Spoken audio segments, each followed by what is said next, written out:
Hi guys, Proud as Wargaming here, and today I'm going to be doing a slightly different tutorial. I'll be doing a basing tutorial. So here you see, I'm not sure what it is, I think it's 28mm base, just spares from a tactical squad I bought a couple of weeks ago. So what I'm going to do is, for my battle board, it's like snowy, rocky themed.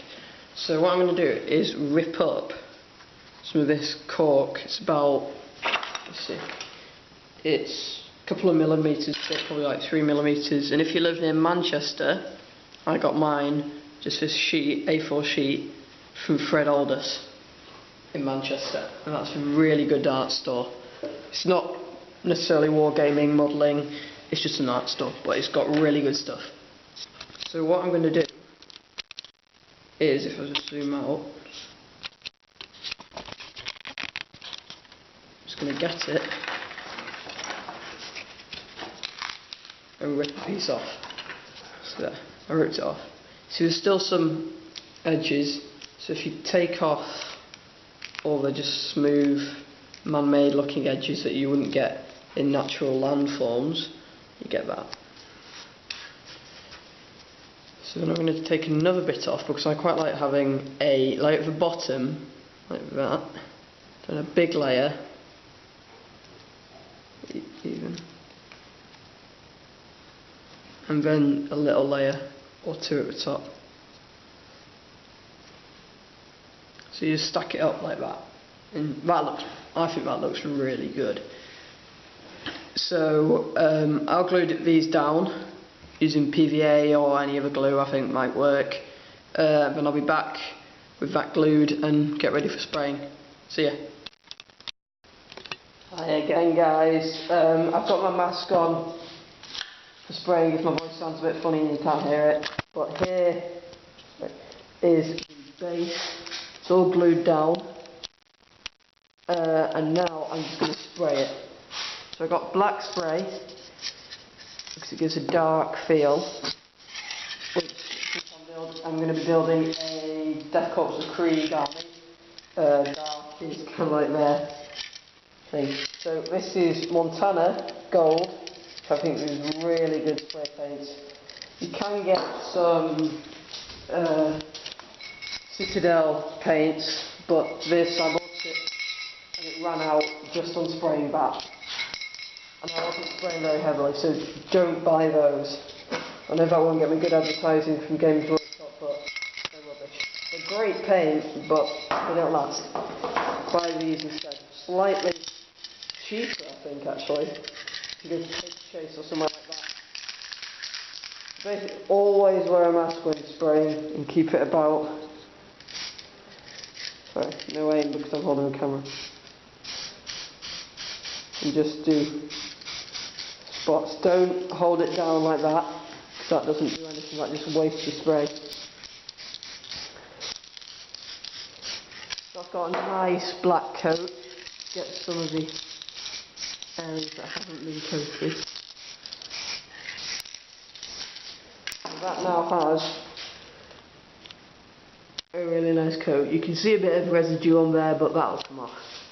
So I'll see you in a sec to actually paint that, weather it, and do the snow effects that I'll be doing. See you in a sec. Hi guys, Proud as Wargaming here again, and now the base that we are making is finished. It's glued and it's sprayed. Well, it's not finished, but you know what I mean. So it's been sprayed and it is all solid, won't fall apart. So now we're going to go on to painting. So it's obviously, it's rock, kind of slate type feel with snow over the top. So the base I'm going to use Rhinox hide. That may sound a bit dodgy because rocks are grey, but trust me on this. I'm not going to give up the whole thing in that. Then I'm going to go with that with a solid layer, leaving a bit of the Rhinox with Dawnstone, which is slightly darker grey, so I can use an edge highlight. Then I will be using Administratum Grey to do edge highlighting, and that's it. And then Celestia Grey for a tiny bit more highlighting because I've only got a bit left. Then we'll go on to texture, which I'll do in a bit. Sorry, just checking on my dog. Okay, so let's go. Because it's a base, I'm just going to get I use these Humbrol brushes, the green ones, not entirely sure what the thing is, but this one's old, but these, instead of buying the Games Workshop ones because they're so expensive, I use these. So make sure you shake your paint so it's all paint rather than solid and liquid as it sometimes goes. I think this is a bit old as well. That's just a bit. I'm just going to go over it all. The cork already has, before I put the texture paints on, already has quite a lot of texture. This is the way it's made. It's got all the little circle, hexagon type things.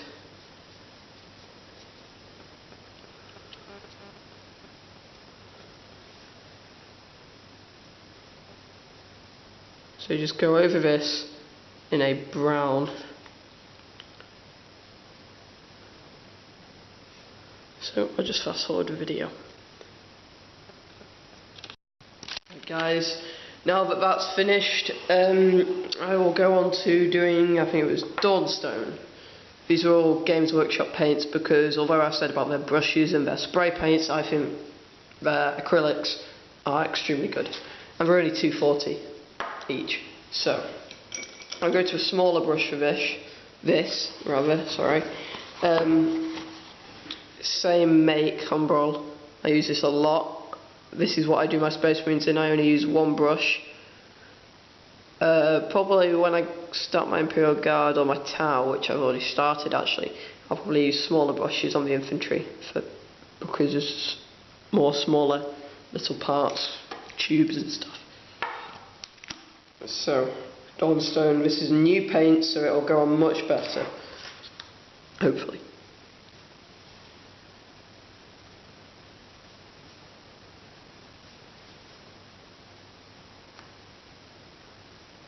I'm trying to do this so you can see, so sorry if you can't really. Probably get a better camera with stand eventually.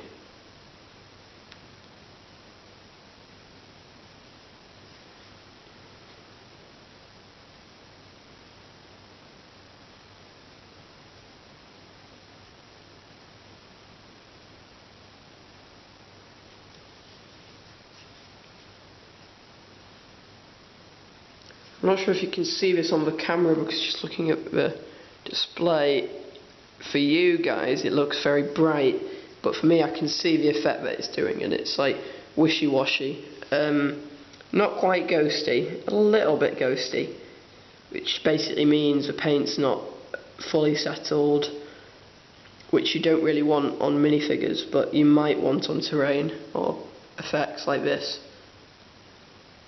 And I've not let the Rhinox hide dry fully because that gives me scope so that I can add detailed effects, which I've learnt over time with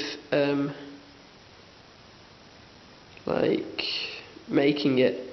This isn't quite Dawnstone. It's a mix between a tiny bit of Rhinox hide and Dawnstone basically. So I think it's quite good. You see, I'm leaving the edges, so there, with the Rhinox hide just matte, because I think that's what kicks it off, even before it's highlighting.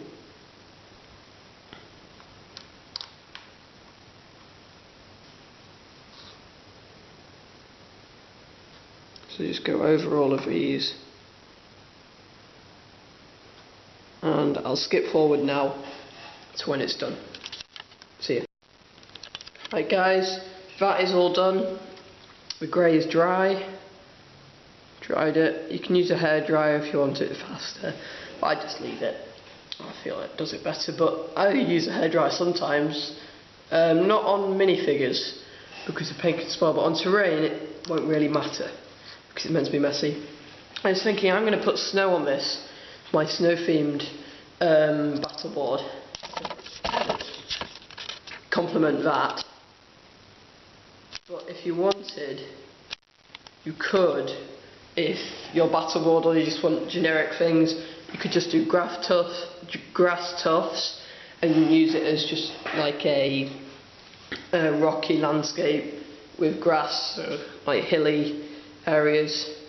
You could put it for, if you were doing Warhammer Fantasy, I think that might be quite good for things like the Skaven, as they live in tunnels, I think. I'm not sure, I don't play Fantasy. And you could use it as tarmac in Cities of Death. Paint it black or dark grey with yellow stripes and it look like concrete road, which would be great for Cities of Death. Anyway, so now on to edge highlighting. Because my camera is really bad, it's not that bad, it's good for this, because it doesn't matter if it gets wrecked.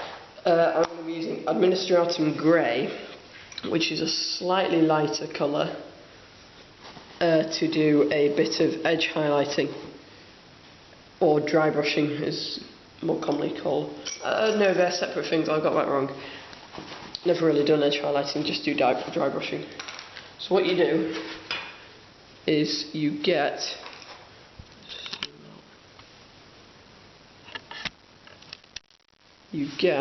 a piece of like paper, cardboard, basically anything that you can rub paint onto, and you get a dollop of paint, or you don't, it doesn't really matter, on your brush, and you basically just wipe it all off onto the thing so that you've got none on, what looks like none. Oops. So then it's going to go get a bit more, just to streaks. You probably can't see it because of my zoom and focus, but it does look amazing. Take it from me.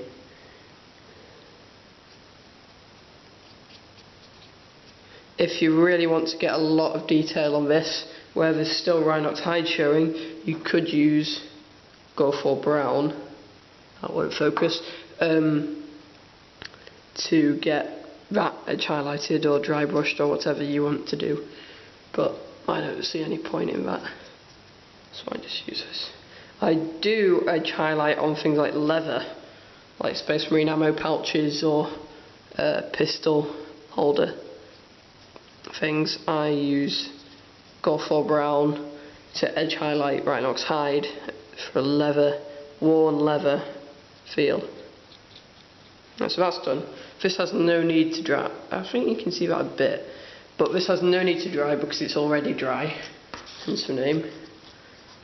So now it's almost finished, so I'm just going to do same again, but with Celestial Grey for an even lighter thing. I would do it with white, but I ran out yesterday. On my Imperial Guard tank, I used white to go under those orange parts so that they got a good coat, because it's not the strongest pigment, orange. So, oh yeah, Celestial Grey ran out as well. Sorry. One use for empty paint pots, if you put blue tack on them, right, you can put stuff on, stick it on to spray it, paint it, because then you can hold it like that. Not exactly like that, but yeah, and I just use them like that, don't throw them away. You could even use them like industrial zone, silo type things. I'll do a video on some terrain, like silos, Cities of Death type stuff. So since I can't use Celestial Grey, I will use Ushbati Bone, even lighter, which will be good. So this I'm actually going to try edge highlighting. So you don't dry it off. Okay. And then with the side of your brush, don't want too much on. Just go. Raining. along there. You can see the difference a bit with my camera, but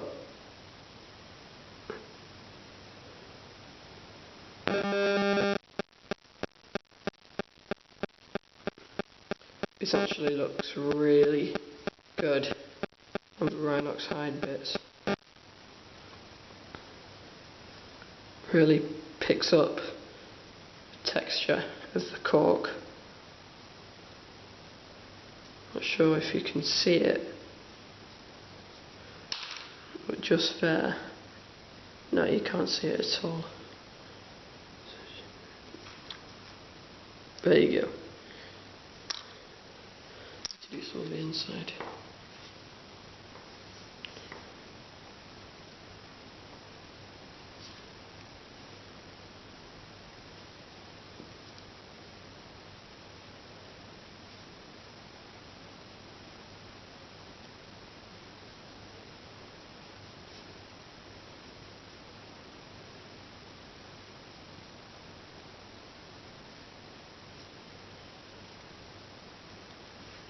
Right, so that's done.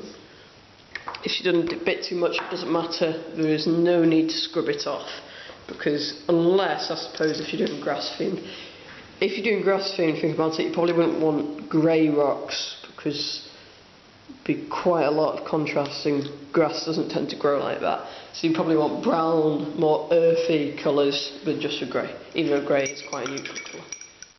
So now I get an old detail brush that's gone a bit hard, and I've used for these kind of things. It's just a bit hard and clogged up.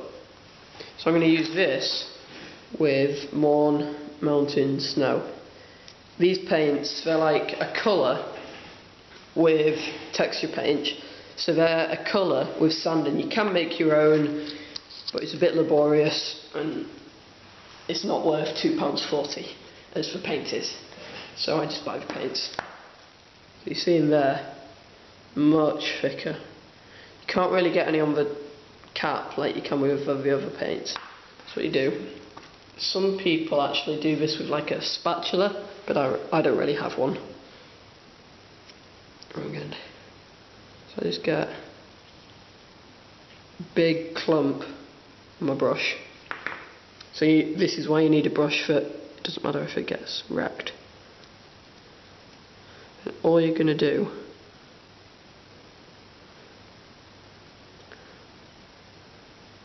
to some beginner terrain Warhammer modelers, this may seem pointless as I'm just covering all my other paintwork, but I think more experienced modelers will know, and I'm not an experienced modeler, but I've done quite a lot, and it does work. You couldn't just do this over the top of a spray, that would look really bad. Just have like black and then white. This shows that before it snowed there was actually rock there, so you can see in the middle I've left some.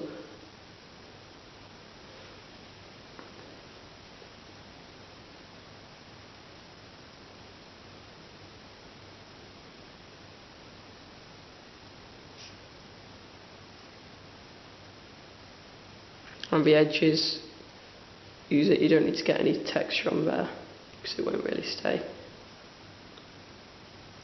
If the texture starts kind of coming out, just get another little dollop and put it on, because the point of this paint is to create a flat but not smooth surface.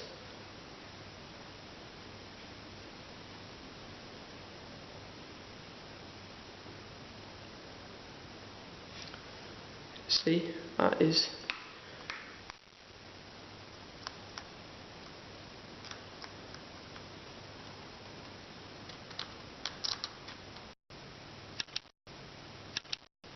my camera timed out, sorry about that. Thanks for watching, don't forget to like, comment and subscribe. See ya.